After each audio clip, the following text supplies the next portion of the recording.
Hello everyone, bonjour à tous. Aujourd'hui une petite vidéo pour que nous puissions quand même avancer dans le chapitre que nous avons commencé il y a déjà quelques semaines sur donc l'Afrique du Sud. Et aujourd'hui on va se concentrer sur une des dernières activités, pour ne pas dire la dernière activité de ce chapitre. Donc Nelson Mandela. Vous allez voir que la vidéo va être un peu en français, beaucoup en anglais. Je vais essayer un petit peu de jongler entre les deux pour que à la maison vous puissiez tous comprendre et que vous voyez exactement dans quelle direction nous allons. Et let's go, c'est parti. So, on the blog last time, I gave you this document to analyze, and you had to choose two different frames and analyze the two frames. Donc sur le blog, il y a quelques jours, je vous ai mis en ligne ce document-là, où vous deviez choisir donc deux vignettes parmi celles que j'ai numérotées. Vous deviez analyser ces deux vignettes-là en suivant les petites indications de description d'image que je vous avais du coup fournies sur le blog.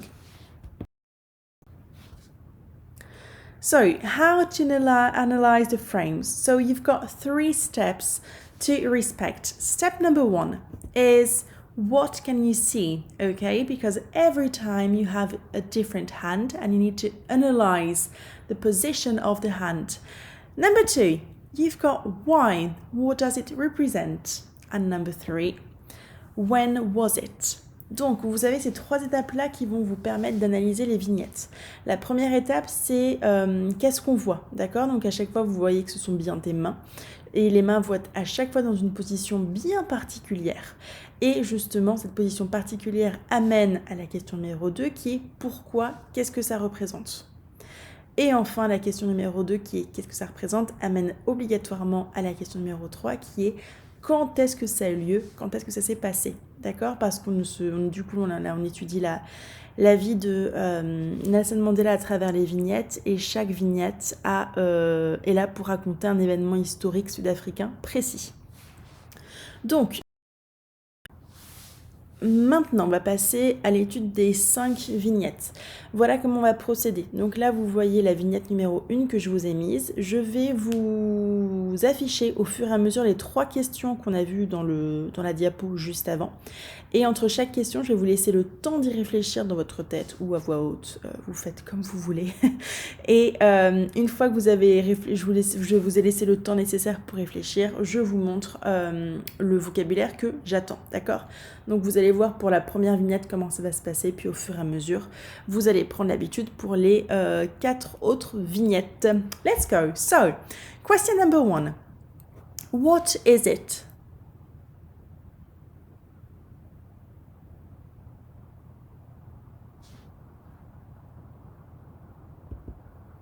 So, there is a fist in the air. Question number 2. Why and what does it represent?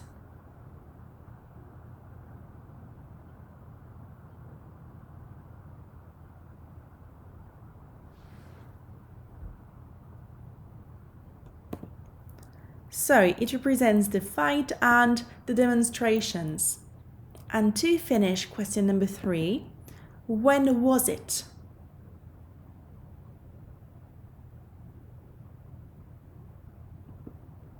It was in the 1950s. Donc, on a bien les 3 questions qu'on a étudiées juste avant. Première question, qu'est-ce que c'est? On avait déjà vu le vocabulaire de dire le point, d'accord? Donc, on voit un point qui se trouve en l'air. Qu'est-ce que ça représente? Donc, ça représente ce qui est quand même relativement évident, enfin, j'imagine, j'espère surtout. Ça représente du coup le symbole du combat, de la lutte et surtout des manifestations qui ont lieu en Afrique du Sud. Et ces manifestations avaient eu lieu donc, dans les années 50 parce qu'il y avait des groupes qui protestaient contre l'apartheid. Donc vous avez vu comment je viens de fonctionner là. On va faire exactement les mêmes choses pour les vignettes à suivre. Et la prochaine diapo que je vous montre, c'est justement le petit récapitulatif de ce qui vient d'être dit à l'instant en anglais. So, on frame 1, we can see a fist in the air, and the fist represents the demonstrations in the 1950s. Let's go for frame number 2. first question, what is it?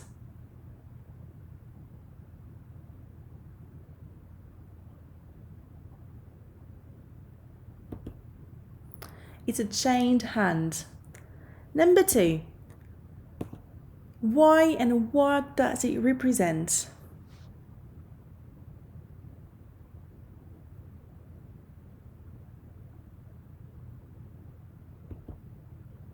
So it represents the arrest of Nelson Mandela.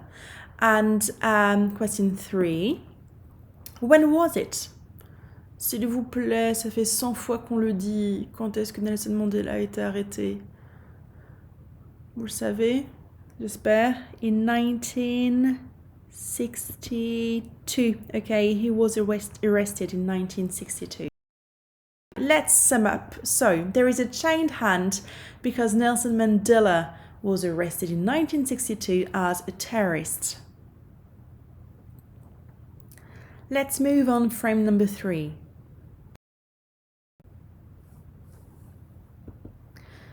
What is it?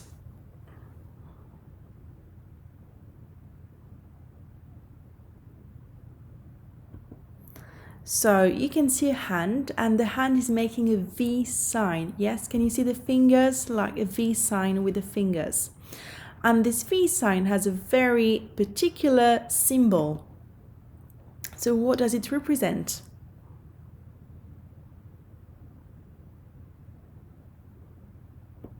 So the V sign represents peace, okay?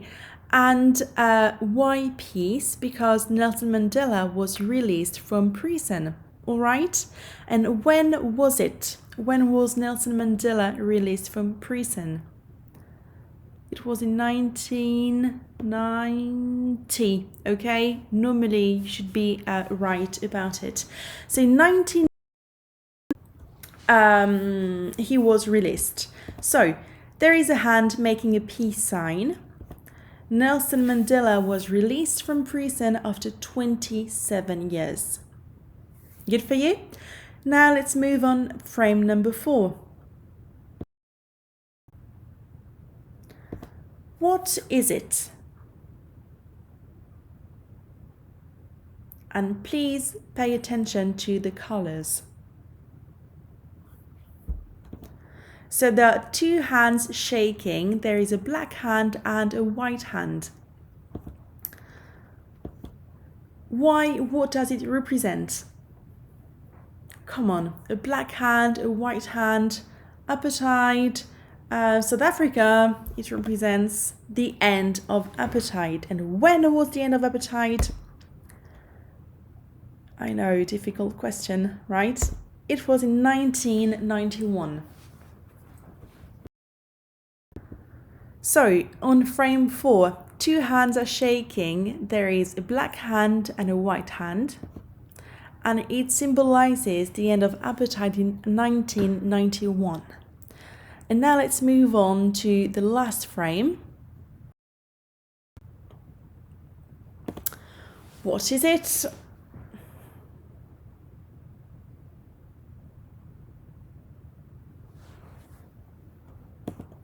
So it's a black hand. A black hand is writing, correct? Then why and what does it represent?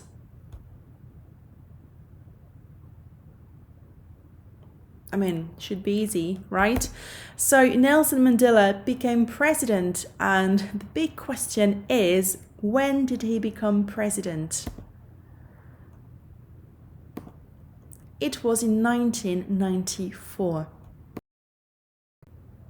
So, a black hand is writing. We can imagine Nelson Mandela became president. It was in 1994. So, I hope everything is good for you.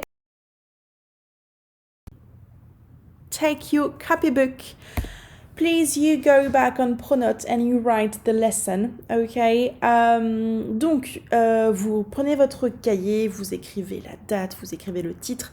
Tout sera indiqué de toute manière dans le document que je mets à disposition sur Prenez, que vous avez juste à ouvrir pour voir les différentes indications qu'il y a dessus. Je vous laisse écrire la leçon bien proprement. Je vous fais confiance, enfin je j'ai pas le choix. Et vous avez la suite des instructions pour voilà, la fin de la séance directement sur Pronote. J'espère que cette petite vidéo vous aura plu, que vous aurez quand même compris l'essentiel de ce qui a été dit. Et s'il y a la moindre question, n'hésitez pas à me la poser via l'ENT. Et bien, je vous souhaite une très bonne journée. Bye bye!